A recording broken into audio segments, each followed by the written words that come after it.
Hello everyone, this is Monstertaming coming at you with another Kindred video. This time I'm going to be talking about why Lumala is so good.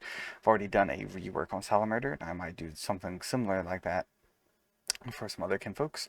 I've done a rework idea for Shovelet as well, but I also want to talk about what makes kinfolk good. So, here we have Lumala. Why is Lumala good? We'll get into the philosophy of that. This could also be applied to other kinfolk in the future.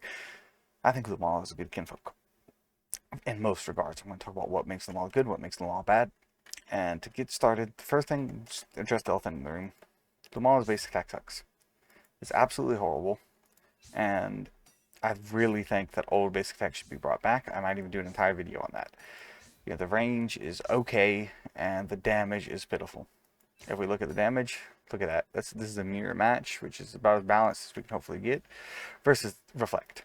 I mean, I know Reflect is much harder to use, and much more value and everything like that, but you go from something that does like, I don't know, what is that? Probably like 5% of their health and damage or something like that to something that probably takes out like 80% of their damage. There is such a huge gap in that. And Reflect's cooldown is only 8 seconds, so it doesn't even matter that this can be spammed one a shot a second. The rate of fire doesn't matter. If you shot them 8 times with this wouldn't do as much damage as one reflect on a Righteous Light. It would also be harder to hit 8 times than it would be to hit one reflect on a Righteous Light, etc., etc.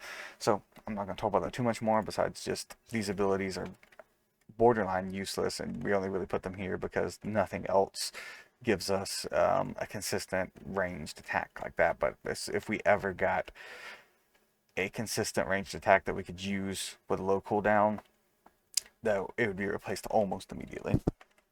So, what else makes Lumala good? If Lumala's bad with their basic attack, Righteous Light has an amazing range. We can hit pretty much standing here. I can hit, I think, literally any kinfolk. I'll use Skulkin as an example because Skulkin's pretty squishy. We did about half Skulkin's damage in a single hit. Now, it's not super hard to dodge or reflect or just even shield through it. The shield timing does have to be a little bit on point, because if you shield wrong, then it'll stun you, but it has a really good range and does some pretty decent damage. So Lumala can do a little bit of a sniper tactics there.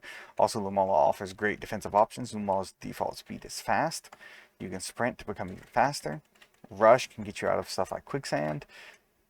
And then obviously, as I just showed, Reflect can help you be defensive against ranged attacks. Lumala is just a defensive powerhouse with great mobility, great defensive counterattack measures with the Reflect, decent health and resistances, and probably most importantly, the heals. As you can see, my Salamander was burned and damaged. After a quick switch from Lumala, I cured the burn and full healed Salamander from almost half health. And Salamander has a lot of health. So that is where Lumala really shines. Lumala is a team player. If Lumala is your last kinfolk, they can be very annoying and very hard to kill, but even more so, they can make your team annoying and hard to kill.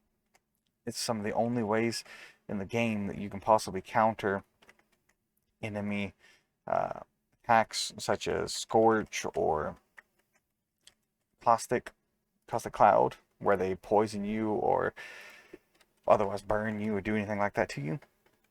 Unless you have the item, but this frees up an item. If you want a Kadoki to have rations and you're worried that Ember is going to burn you or Skulkin's going to poison you, then you can have a Lumala on your team.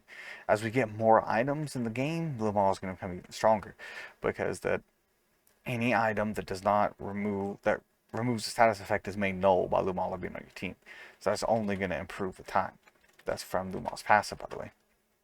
And heck, even Lumala's jump height's pretty good. You can almost jump, like with a running jump, you basically can jump over a Shovelet's rock wall. So, to summarize, why is Lumala good? Lumala has good mobility, Lumala has good defense, Lumala's attack is okay. I think Lumala's attack could stand to be buffed, and Lumala has team utility. Really good examples of a pretty solid all-around good light type kinfolk. But thank you guys for watching. This has been Monstertamer signing off. Hope you have a wonderful day. Goodbye. God bless. I'll see you all in the next one. Bye-bye.